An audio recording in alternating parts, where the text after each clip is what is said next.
Hey everybody, Hart from I Heart Wine here. Today, talking to you about two wines from Robert Mondavi. We have the Robert Mondavi Special Select and the Robert Mondavi Napa Valley. Is it worth the price difference? Today we're going to find out. I'm just going to set these back here for right now.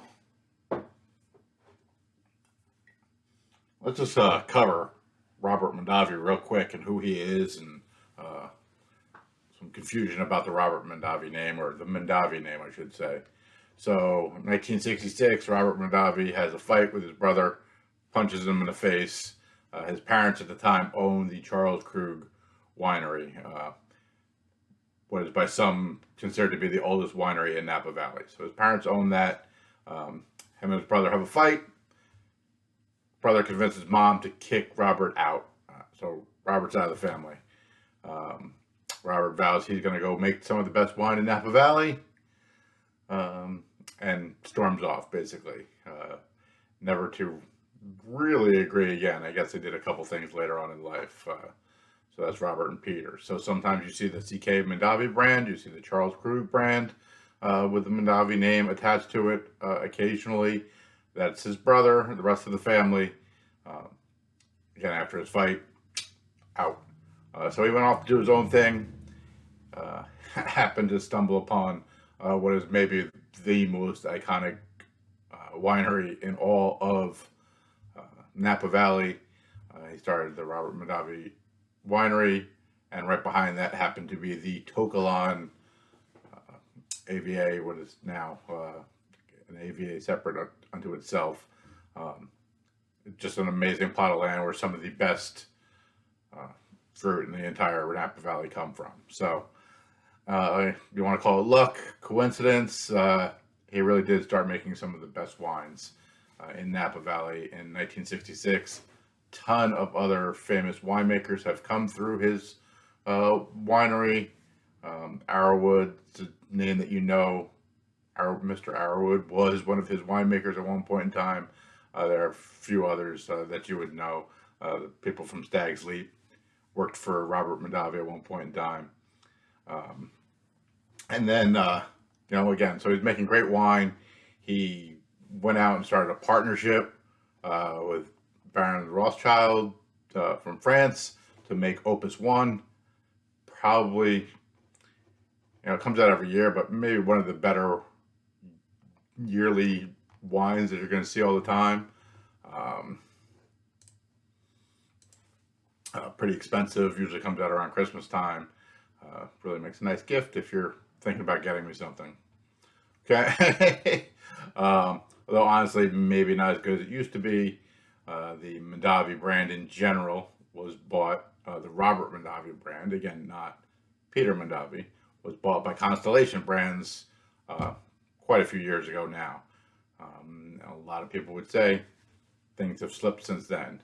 The reason why Constellation was able to come in and scoop them up was Robert Mondavi's sons, believe it or not, couldn't get along. So just like the father, sins of the father are visited upon the sons.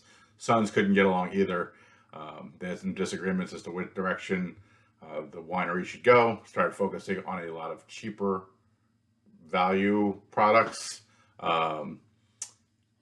That's when the Woodbridge line really came out big.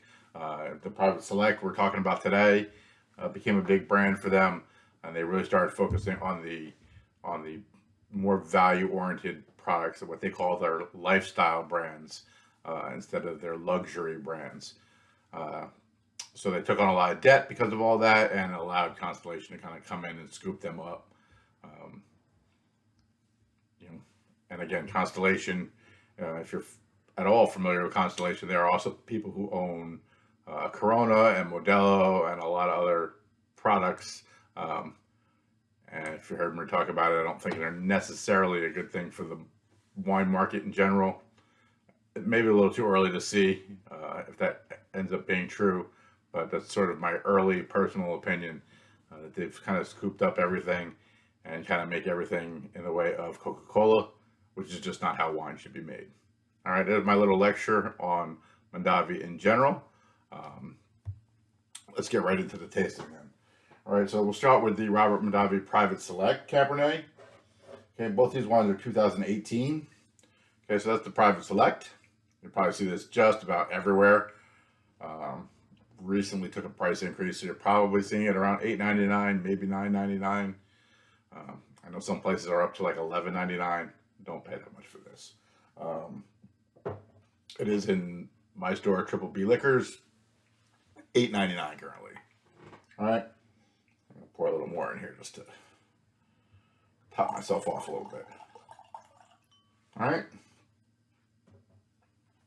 So this product comes out of the Central Coast area of California. This is not being made in Napa Valley. Not from the headquarters of Robert Mondavi. So there's a warmer climate than where Napa Valley is, I believe. Should be. But really, they're getting grapes from all over the place. To make this quantity of wine, they're getting a lot of grapes from a lot of different vineyards. It's just, the nature of the beast. If you're just making something that's that large of a product, you have to get grapes from more of them. You can't just get from one little winery. Okay.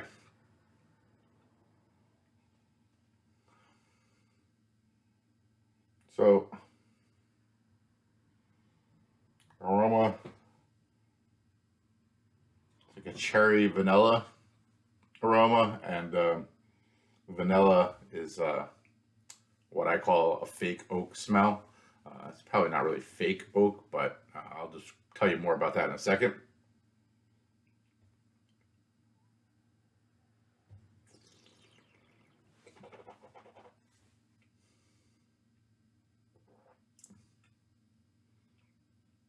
Okay.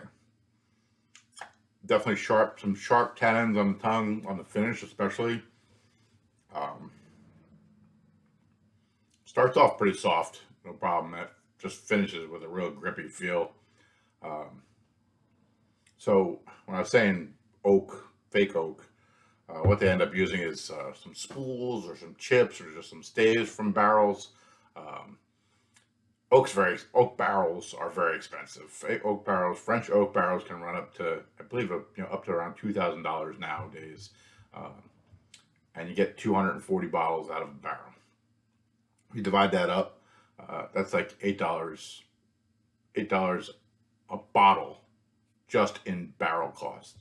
Um, so this is $8 a bottle, total cost, or total to you. It's not even $8 to them. So obviously not using real full oak barrels. So it even says oak added. So it's American and French oak. They basically put oak chips in the wine and let it sit in there, and then they strain it out. It's a cheaper way to get that oak into the wine. A flavor that you need and expect in a California Cabernet, especially. But that's just the way they do it in a cheaper process. Okay, it's 13.5% alcohol, 3.5 grams of residual sugar. That is considered dry, but you can definitely taste a touch of the sweetness. So the sweetness level, it's detectable, but not over the top. It's one of those, for those people who are trying to move from sweet wines to dry wines, it's probably a good choice. And similar taste on the palate, cherry vanilla. The only downside really is that finish, is that aftertaste. Um, $8, not bad. Um, Not great, but not bad. I would recommend this wine. I would give it 3 glasses. Wouldn't be terribly upset if you served this to me. Uh, but it's not something I would probably pick up on my own. All right, not bad. All right, so let's talk now about the Robert Mondavi Napa wine. Okay, so this is legit from Napa Valley. There's a distinct price difference between these two bottles. You can feel it actually even in the weight of the bottle. This is a $30 bottle of wine.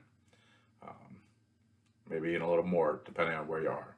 There's also, not to be confused, there's a Robert Mondavi Oakville that you'll probably see on the shelves. Again, that's probably even a little more, probably in the $40 to $50 range. All right, so these are coming from actual Napa Valley. All right. There you go. That's traditional Napa Valley right there. Some of these grapes are coming from um, the Tokalon vineyard that I referenced earlier. Again, considered by some to be one of the best vineyards in the world. And then the Wapo Hill. Um, Wapo Hill is named after the Wapo Indians, who were the people who originally inhabited the land. It's part of the Stag's Leap district. And on top of Wapo Hill is where JCB's home currently is, if you know John Charles.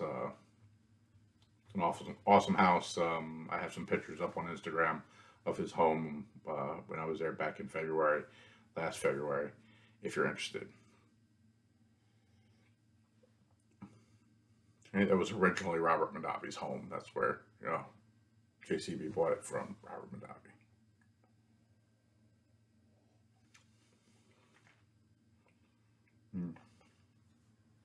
Again, so on the nose, it was the traditional blackberry plum and a little bit of thyme.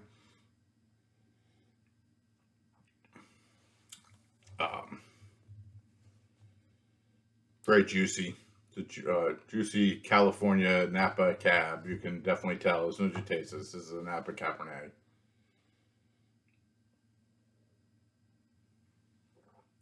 Blackberry, a little touch of bittersweet chocolate. It doesn't have that sort of burning finish. This is a nice long finish, but a savory finish. Definitely makes you want to go back for more, which I'm going to do.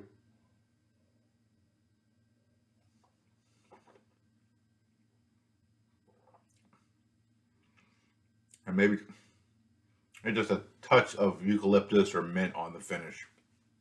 Very good. Um, this residual sugar is 0.06 grams per liter. So this is bone dry, delicious. This is really good. This 4.5 glasses, 4.5 glasses. Highly recommend this. 15.1% alcohol. So a little higher alcohol content.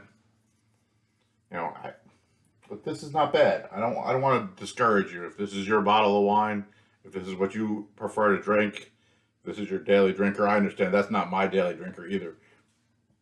I'm not a $30 bottle of wine drinker on a daily basis. This is a good choice. But there is definitely value in the luxury brand. So this is the luxury line again. $30 a bottle, 30, 35 probably, depending on where you're getting it from. Great wine. Okay? Even maybe a little coffee note in there as well. All right. I'll just show you the difference in the corks too. So when you're talking about price, again, this is the cork from the Private Select. So you see that's a pressed cork, so there's all little pieces of cork that they press together. So just a cheaper way to put a cork in there. Actually surprised they haven't gone to stealth enclosure at this point for that bottle. And then this one is a solid piece of cork. All right, so that was in the Napa. Again, a little more expensive, better quality, better breathability in the full cork. So if this is something you were going to put down for a couple years, you could definitely do that. You don't usually do that with a piece of pressed cork. This cork will, over time, just sort of start coming apart and dissolve, and you'll have one hell of a time getting this out 10 years from now. This will come out with no problem 10 years from now. Just another little added value in that wine. I'd just like to finish up with just something Robert Mondavi said in his book. To me, wine to me is passion, it's family, it's friends, it's warmth of heart and generosity of spirit. Wine is art, it's culture, is the essence of civilization and the art of living. When I pour a glass of truly fine wine and hold it up to the light and admire its color, okay? When I raise it to my nose and savor its bouquet and essence, I know that wine is, above all else, a blessing, a gift of nature, a joy as pure and elemental as soil and vines and sunshine from which it springs. Uh, just a beautiful thought from Robert Mondavi himself. Um, Unfortunately, he's no longer with us. But here's to his delicious wines. And until next time, I hope you heart your wine as much as I do.